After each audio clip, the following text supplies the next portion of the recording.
Mesdames et messieurs, bienvenue sur Télé Djibouti dans cette nouvelle édition de la mi-journée. Au sommaire de l'actualité.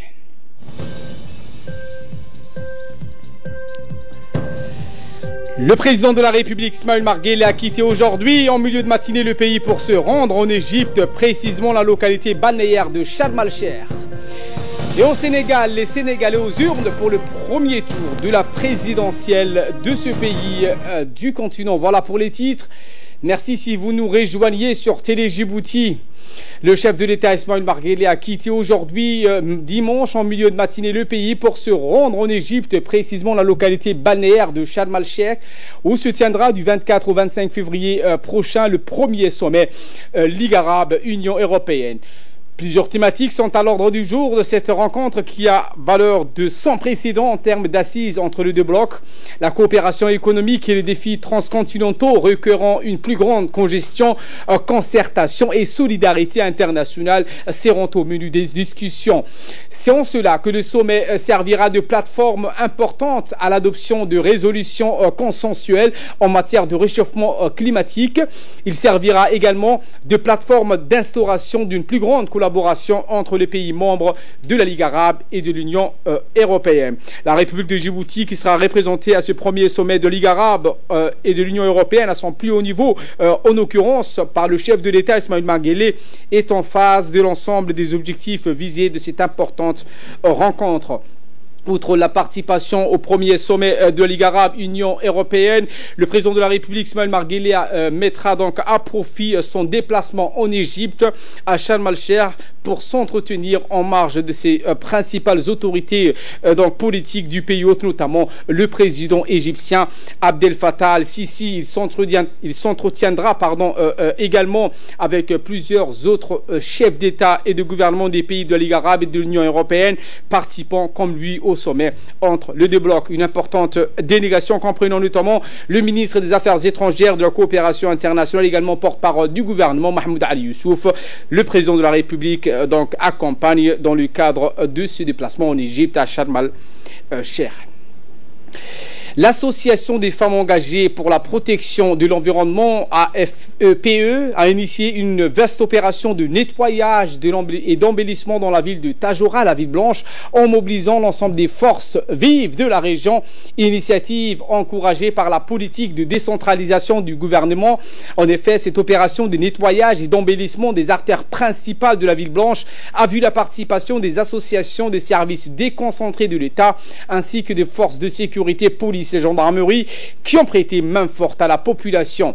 Sous l'impulsion de Mme Madina Saleh, présidente de l'AFEPE, cette journée de grand nettoyage intitulée Tadjoura, ville propre, a rencontré un franc succès avec l'implication remarquée des personnalités telles que le ministre de l'Intérieur, Hassan Omar Mohamed, les députés de la région ainsi que des représentants des organismes, Mme Lalini Verassami de l'OIM et de M. Samatar du Guise. À noter également l'appui précieux de M. Abdelmalik Mohamed Bonoïta, préfet de la région de Tadjoura, qui a d'emblée mobilisé toute la préfecture ainsi que les représentants des services déconcentrés de l'État, ADR, ONEAD, Djibouti Télécom, Santé, Affaires sociales, Jeunesse et Sport, Femmes et Familles et autres, et des différents services déconcentrés ainsi afin que cette journée soit une réussite totale. La propriété est l'affaire de tous et permet de vivre dans un environnement sain. Elle améliore ainsi la qualité de vie. La présidente de l'AFPE, Mme Madina Saleh, n'a pas manqué de remercier vivement le ministre de l'Environnement, l'ADR, M. Burhan Gadile et M. Ibrahim Aboubakar pour leur grande contribution à cette journée ainsi que tous les participants qui cette journée citoyenne pour l'environnement ne serait pas une réussite. Écoutons Mme Lalini Verassami, représentante de l'OIM à Djibouti. Je suis très contente d'être là et je souhaiterais remercier toute cette association très active, l'association des femmes engagées pour la protection de l'environnement, qui j'entends est très très active à Tadjoura. Donc vraiment merci de nous avoir associés et bonne initiative aujourd'hui. Merci. Et le préfet de la région de Tadjoura, M. Abdelmalik Mohamed Bonoïta, a remercié le ministre de l'Intérieur originaire de Tadjoura pour sa participation et son soutien sans faille à l'organisation de la journée Tadjoura Ville Propre, une journée initiée par l'Association des femmes engagées pour la protection de l'environnement dirigée par Mme Madina Saleh, qui a donc soutenu en premier le ministre de l'Intérieur, pardon, qui est venu donc donner main forte. Eh bien, un homme d'affaires de la région, en l'occurrence M. Ibrahim Aboubakar, est prometteur de Gadilé, Palm Village, ont soutenu donc l'organisation de cette journée Tajoura ville propre, qui a vu la participation de toutes les associations de la ville de Tajoura. Et pour sa part, le ministre de l'Intérieur, Hassan Omar Mohamed, a précisé qu'il est donc très heureux et qu'il a manifesté donc une solidarité envers l'association pour son soutien à cette noble action de l'association des femmes engagées pour la protection de l'environnement. Cette association, a-t-il martelé, est engagée dans la promotion des actions sociales dont la Ville Blanche et la journée Ville Propre montrent encore une fois le dynamisme de l'association. C'est ce qu'a précisé dans son interview le ministre de l'Intérieur et originaire de la Ville Blanche. Autre actualité de ce 15h, le directeur général de l'Office djiboutien de développement de l'énergie géothermique, l'ODEC, M. Dr Rayad Moussa Ahmed, et le directeur général de l'Agence nationale pour les personnes handicapées, l'ANPH, M. Douali Saïd Mohamed, ont signé ce matin une convention de partenariat dans les locaux de l'ODEC situés à PK20. La présente convention de partenariat entre l'ODEC et l'ANPH, fondée sur l'aide aux personnes handicapées dans les régions où sont situés les sites de forage, comme énoncé dans sa politique de responsabilité sociétale, l'ODEC s'engage à répondre aux besoins des personnes handicapées se trouvant dans les localités des différents sites de forage, à apporter une contribution financière lorsque nécessaire à l'ANPH comme contribution à l'impact social et ses activités, à collaborer avec l'ANPH. Écoutons le directeur de l'ODEC. Environnement et social que nous faisons dans tous les projets que nous réalisons. Alors pour ce projet-là, en fait aujourd'hui, c'est que nous venons de signer, donc nous allons continuer à réaliser toutes les études, l'impact social, mais nous allons ajouter ou même insister maintenant un volet qui, je pensais que dans le passé nous ne faisions nous ne prenions pas en compte, je veux dire particulièrement, mais nous comptons donc le réaliser maintenant, c'est de mobiliser des lignes financières pour les gens qui ont des besoins spéciaux. De son côté, le directeur de l'ANPH a indiqué que si l'ANPH engage à adopter une stratégie de marketing social en vue de communiquer sur les actions de l'ODEC pour répondre aux besoins des personnes handicapées se trouvant dans les localités des différents sites de forage, favoriser ainsi l'insertion professionnelle de ces personnes handicapées se trouvant dans ces localités, a indiqué M.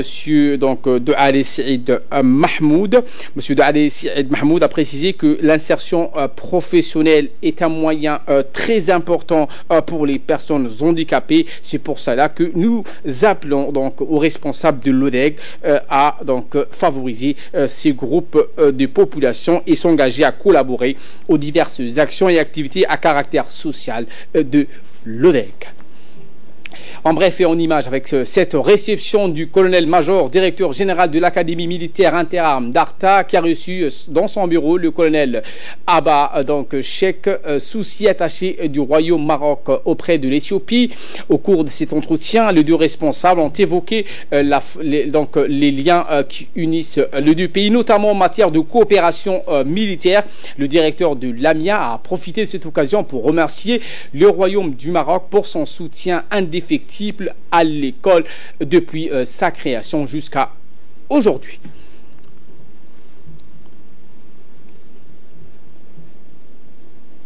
Je vous emmène donc cette fois-ci à Ali Addi, où l'ambassadeur Abdi Afi, représentant spécial du Haut-Commissaire des Nations Unies pour les réfugiés, s'est rendu au village des réfugiés de Ali Addi cette semaine pour s'entretenir avec les réfugiés vivant dans cette localité. La délégation fut introduite au village des réfugiés par le secrétaire exécutif de l'Office national d'assistance aux réfugiés et sinistrés, l'ONARS, M. Hussein Hassan Darar, qui est le principal gérant de ce village de réfugiés. Dans cette visite, Égypte, l'ambassadeur Abdi Afé a été accompagné d'une délégation kenyane du ministère de l'Éducation du Kenya, d'une délégation du MENFOP ainsi que le représentant du HCR, M. Abdillahi Bari. Cette visite au village de Ali Addé avait pour objectif d'évaluer la situation du niveau des enfants réfugiés qui ont suivi le programme scolaire qui ont dispensé par l'ONG depuis l'année 2009. Ces enfants qui n'ont pas pu avoir donc des certifications et des diplômes reconnus délivrés par les autorités djiboutiennes vont être examinés avec des tests équivalents aux examens nationaux afin d'obtenir des certificats et des diplômes à travers lesquels ils pourront poursuivre leurs études et pour chercher du travail pour mieux s'insérer dans la société. Une nouvelle donc qui a honoré les jeunes et les parents du village des réfugiés de Ali Addé qui ont beaucoup donc espéré cet aveu chaleureuse. Dans le cadre de l'excellence coopération et des relations fraternelles entre la République de Djibouti et le Japon, le colonel Waïs Omar Bokore, commandant de garde-côte, a accueilli à la direction générale de la garde-côte à l'escale une importante délégation composée des membres de la garde-côte japonaise et de la JICA et qui était conduite par l'amiral Toshitaka Ishima. En effet, cette délégation japonaise qui sera en mission de travail de 5 jours au pays, donc dans le cadre du projet technique de renforcement de la capacité du garde-côte djiboutienne a été reçue tout d'abord tôt dans la matinée par le commandant de la garde-côte. Après une brève présentation des différentes missions et installations de la garde-côte djiboutienne à la délégation, le colonel Waïs Omar Bokore a tenu donc à rendre hommage donc l'excellente coopération et de coordination entre le pays du soleil levant et la République de Djibouti et par conséquent entre les deux institutions qui sont la garde-côte djiboutienne et la garde-côte japonaise.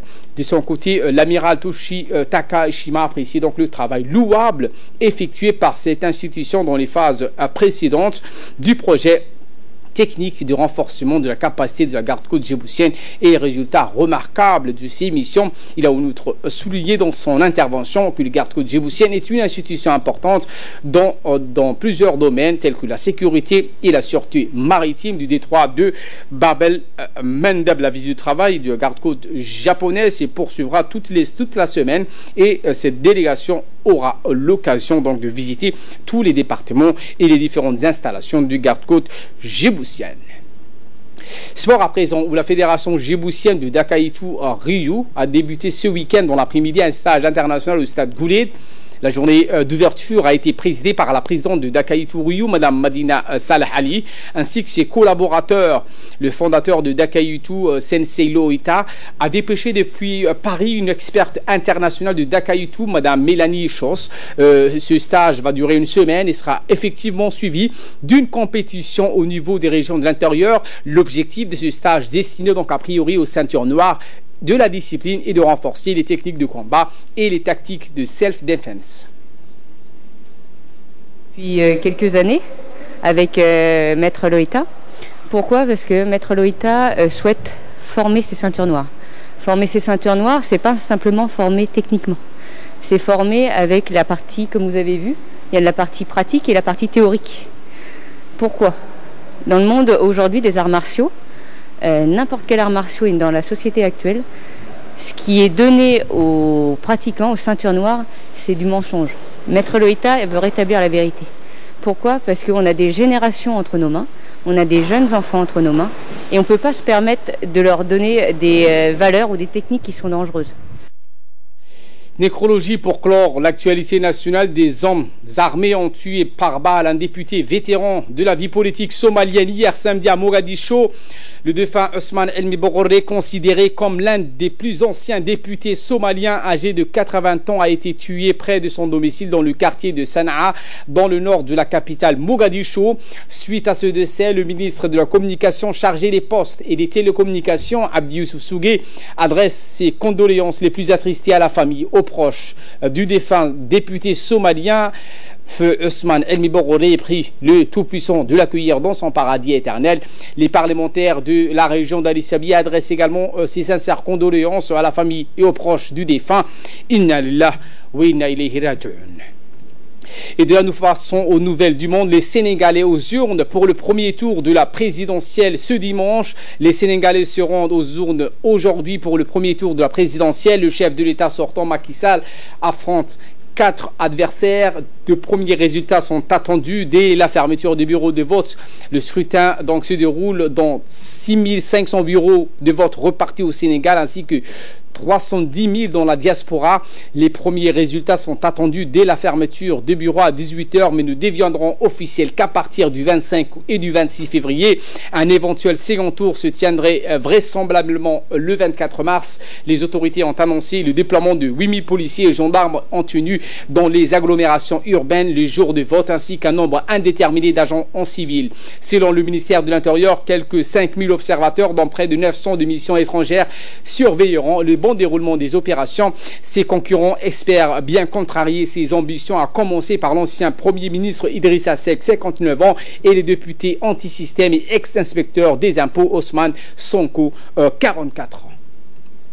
Autre présidentielle au Nigeria, cette fois-ci, la commission électorale satisfaite du bon déroulement du scrutin. Une semaine après le report de la présidentielle et des législatives du Nigeria, près de 72,8 millions d'électeurs ont voté hier. La commission électorale s'est dite satisfaite du bon déroulement des scrutins. Le président nigérian Muhammadu Buhari, qui brigue un second mandat, et son principal adversaire se sont dit confiants de remporter l'élection présidentielle qui s'est tenue hier avec une semaine de retard sur le calendrier initial. La commission électorale nationale indépendante s'est félicitée du bon déroulement du scrutin qui s'est tenu sans incident majeur.